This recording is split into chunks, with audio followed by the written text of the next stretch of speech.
shoutout yung aming chef. From China. From China, o yun. Panta. Talagang hindi na tapos nung nangihiwa natin nanilaw na. Yung ginawa po ang balag, niloloboy. Pantulos. Oh. 360 oh, 360.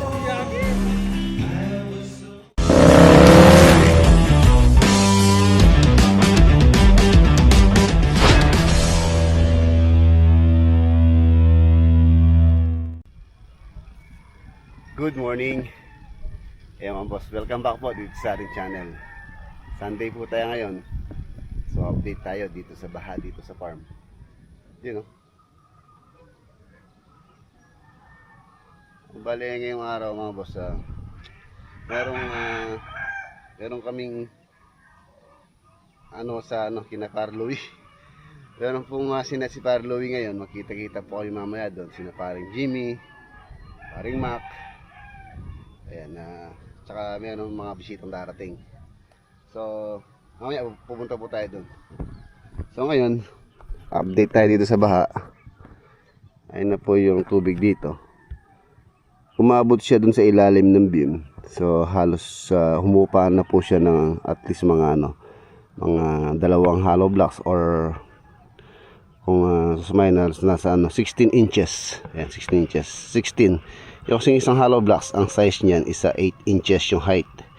So kung sa centimeter, nasa 40 centimeter yung kanyang 40 pa, hindi, mali. 20 centimeter. 20 centimeter equivalent sa inches is 8 inches. 20 cm naman sa centimeter. So nasa 40 centimeter na ang binaba kung 16 inches na yung bumaba siya ng excuse me po, bumaba siya ng 16 inches. So dito sa loob ay na po, konti-konti na lang naman sa loob. Ayun na lang. Ayan, lumitaw na yung lupa rito, ganoon din doon. So medyo mabagal po yung pagbaba niya, dahil nga po marami talagang volume ng tubig ang kailangan ilabas or iagos sa downstream sa mababang part. Doon po kasi yung niya mga boss, yung pong mga dalo yung tubig doon po sa dulo doon. Meron pong irrigation dyan, so dyan po pumapasok, and then palabas na yun. Iikot po yan, mahaba po yun hanggang doon sa pinangisda namin. Doon po yun, doon sa part na yun, sa area na yun, doon po yung pinangisdaan namin noon, kung saan marami kaming nahuling mga tilapia. So marami po kasing mga overflow na mga fish pond, kaya po maraming isda ngayon dun sa area na yun. Pero dito kasi wala man kasing gaano fish pond dito sa area dito. Meron man, ilan lang. Kaya dito sa area na to, hindi po ganun karami isda. So kailangan mo pang pumunta ron sa Santa Ana. Siguro dito at least mga lang yun, mga 3 to 4 kilometers lang po yun. Ayan. So ayun, medyo mabagal siguro hanggang bukas Lunes. Pero meron pa rin pong meron pa rin papasok na bagyo yata. Sana bago pumasok yung bagyo, at least bumaba siya. Kung tumaas man siya, hindi na ganun kataas.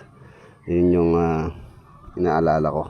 Gusto ko bumaba pa sa siya bago pumasok yung bagyo, para kung madagdagan man yung tubig, so hindi na ganun kataas na. Ayan. So yung yung at least nakita na po natin yung elevation ng tubig dito, yung malaking baha. Yun, umabot po dyan sa ilalim ng beam na yan, sa ilalim. So kung magpapatambak dito, at least dapat mga boss, doon sa ibabaw ng beam ang kukuning elevation para safe na. Yun lang pinakalupa. Tapos kung magtatayo ka ng structure, o yung maglalagay ka ng dyan, ng project, at least pataas pa siya. Minimum 1 foot or 30 cm or 60 cm kung maaari, para safety hindi naabutan ng baha. Medyo ano po kasi, yung mga daluyan ng tubig dito sa amin sa Pampanga napabayaan or pinroject, pero hindi ganun kaayos ang gawa. Kaya yon, hindi kinaya yung volume ng tubig. Kaya po nagkaganyan. Pero kung maganda lang sana yung irrigation system dito, kung pinag-aralan mabuti, inisip, saka yung budget na nakalaan is doon talaga may ilalagay. So malamang hindi po ganito yung aming nararanasan dito. Kung talagang pinariority lang na talagang yung budget is doon sa proyekto. Pero nakakalungkot man isipin. So walang maayos na irrigation or flood control dito sa atin sa Pilipinas. Ay meron palang dalawa yata, napanood ko sa balita, dalawang nag-success na flood control, which is sa Marikina yata yun, saka sa Malabon ba, which is ano po siya, ang gumawa nagpondo is Japan. Yan, Japan po ang gumawa. So yun, yan, kaya po na naging successful yung project dahil banyaga po ang gumawa. Nakakalungkot mang isipin, bakit yung banyaga nagagawa nila, bakit tayo mga Pilipino hindi natin kaya. So anong dahilan? So isipin natin ang dahilan bakit sila nagagawa, tayong mga Pilipino, which is ano naman tayo, talagang hindi naman tayo lumalayo sa, hindi naman lumalayo yung kakayahan natin sa mga banyaga. Ang problema lang siguro, so ayan, comment nyo po sa baba kung ano yung problema natin, bakit hindi natin nagagawa ng mga banyaga. So napakalayo po ng ano natin sa Pilipinas sa mga ibang karatig bansa. Sila successful, tayo natili pa rin sa ganitong sitwasyon, laging binabaha. Ayan. So yun mga boss, si paring Mac daw dumiretso siya rito. Ayan. Ayan, lote. Ayan, ito yung farm extension. Ayan, binaha.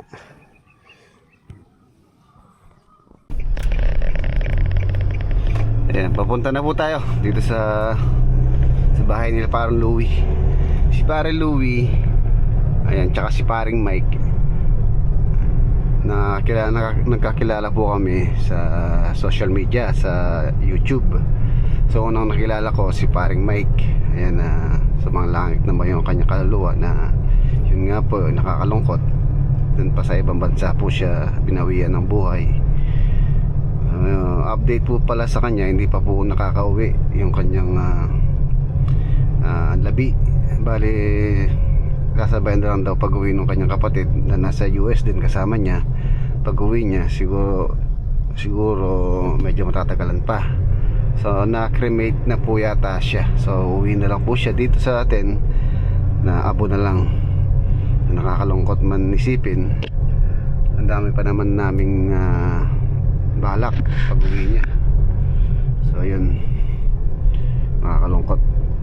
So yun, ngayon si Para Louie, sa Tuesday na yata yung alis nila. So parang ano na to, parang despedida. Halos ano lang po sila, 2 weeks. 2 weeks. Ayun na. Nagkakilala po kami. Yan, balik tayo dun sa usapan natin sa social media. So nagpahanap ng lote dito si paring Mike. Yun nga, yung lote na yun kung saan po namin tinayo yung kanyang bahay. Ayan. Tapos si paring Louie naman, una ko nakilala si paring Mike to, nagano siya, kumuha din siya ng lote dito. Ayan. So, kaya meron din po siyang iniuwian ngayon dito, bakasyonan niya. Nasa 600 square meter yata yun sa kanya. So ayan, nandito na tayo. Ang kagandahan dito sa location, mataas, hindi po binabaha rito. Halos sa ano na po kasi ito, malapit na sa Mount Arayat, halos sa paanan na nga eh. So ayan, tsaka sementado yung dahil. Yung mga nakasubaybay po sa atin, nung ginagawa natin tong kanyang bahay dito, tsaka may paring may kaya nandito na pala si paring Bak. Yan yung sakyan niya, oh. Sa paring Jimmy baka magpunta rin. Okay, dito na tayo.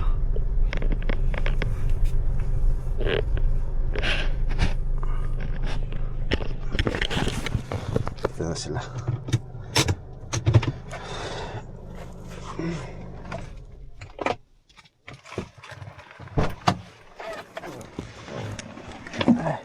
Pare, Naglagay na kami. naglagay na kayo ng Oo, yung binili ni Rin, yun yung inano namin eh. Baka ganun din yun. mas mahal to, ano to eh, Yun, ilagay na. times 12. Times 9 yun. Ah, times 12 to, mas maano to. Mas matibay to, ewan ko.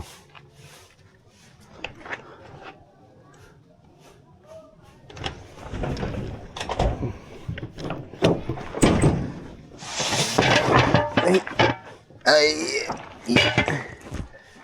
kaldero. Wala na? Ano? Pare. Pare, pala tumataas yung tubig na, dagdagan mo eh. Bah, nandiyan pala si Mayor ah. Ah. Jeff Loris.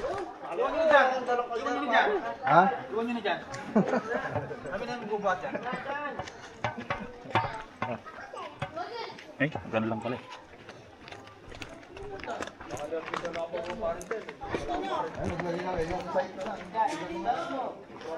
Daing oh. Ayan, ulit tayo ng dalag, burang dalag.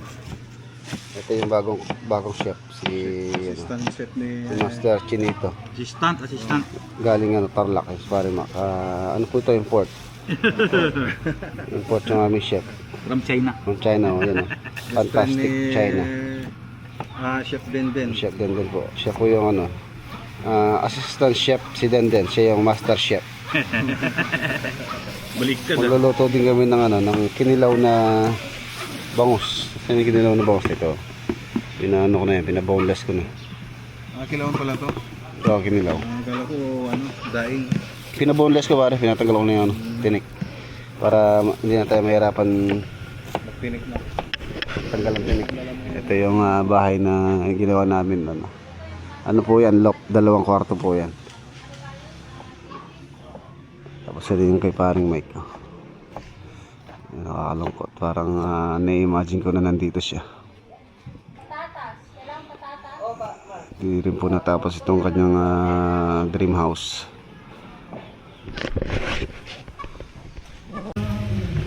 Aray! Ito si Van Jimmy. Sabi.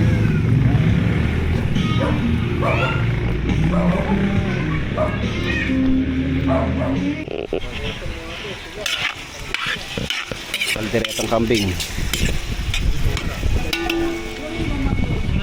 Si Pan Jimmy, nag-iiyaw ng ano, sisig.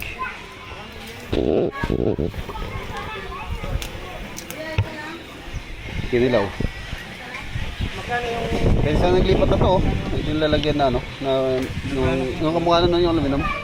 Oo, nagkano nga ako sa amin. Kinilaw na bangos.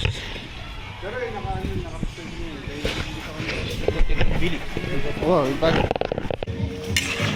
Itong ating kaldereta.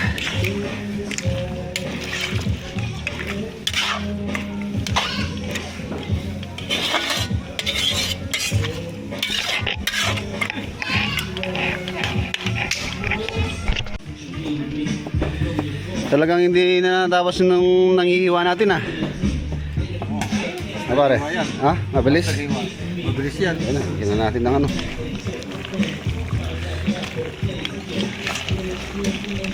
Gina natin yung kalderetang kambing.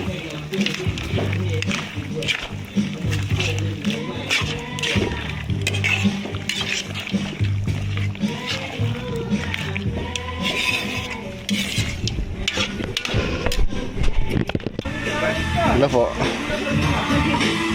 Kain tayo. Bisita ni Parlowy oh. From Maryland.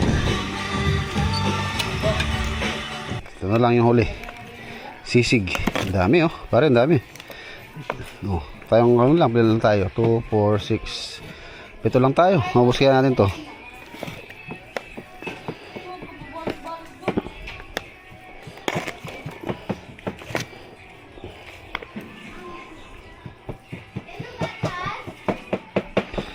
Isig. Rino na lang rin. Oh.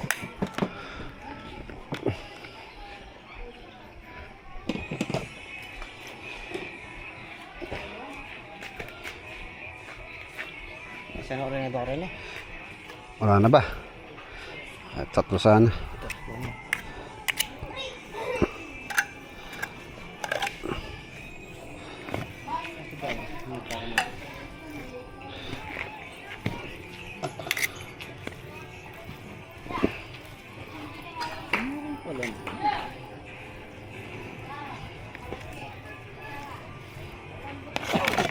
Wala sili yung ano pare ah. Yeah. Yung ano nila. Puro ata sili. Yung mga pipino mo pare, naghihingalo na sa bahay.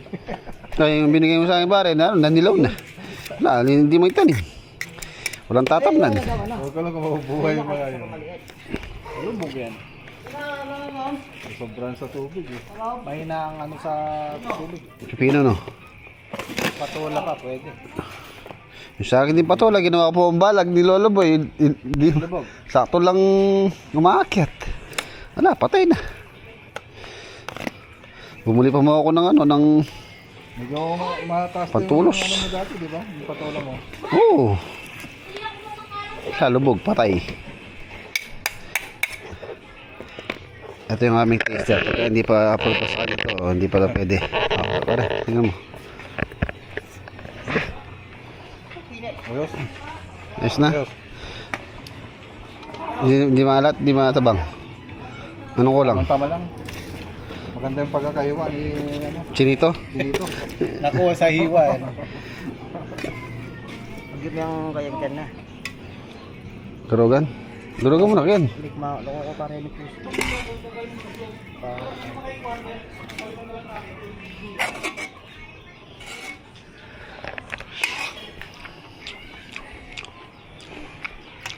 Taro na pare.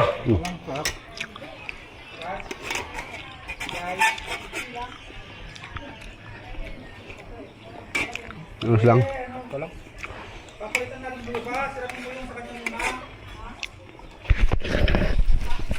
I was alone